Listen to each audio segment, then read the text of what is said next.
En fait, les premières séances d'information ont eu lieu, je vous dirais, dans le comité de programme lorsqu'on a annoncé la visite du Cap-Feu. On leur a expliqué aux membres qu'ils allaient participer. Donc, évidemment, on a expliqué un peu c'était quoi comment on allait, quelles sont les orientations qu'on prenait dans le programme.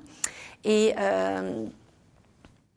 donc, ils ont été, on leur a communiqué ces informations-là. Et après ça, c'était la première démarche. Par la suite, on est revenu pour les mettre au courant où on en était, qu'est-ce qui allait se passer par la suite. Et à chaque fois, on essayait de, si on veut, d'être transparent aussi dans le vocabulaire. Alors, dans une approche programme, on voudrait développer tels outils.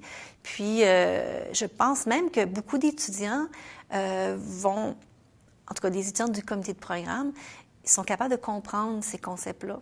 Donc, ce n'est pas des concepts qui sont extérieurs à eux, ce sont des concepts maintenant qui résonnent, qui ont une résonance, si on veut, pour eux.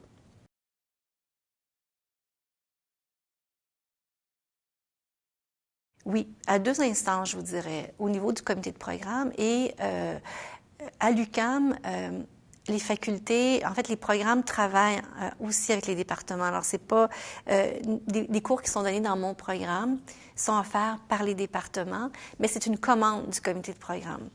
Et les gens qui sont au département ne sont pas les mêmes qui sont dans mon comité de programme. Donc, une autre façon de faire pour communiquer justement les informations, à chaque fois qu'on avait des assemblées départementales, on avait un temps, chaque programme a un temps pour exprimer ce qui se passe dans son programme. Ça, c'est nouveau. C'était pas comme ça avant. Alors, depuis 2008, on a notre moment où on dit, ben voici ce qui se passe dans notre programme présentement.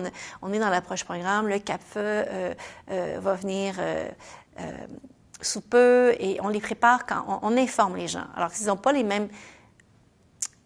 ils collaborent pas de la même manière, mais on les informe de ce qui se passe.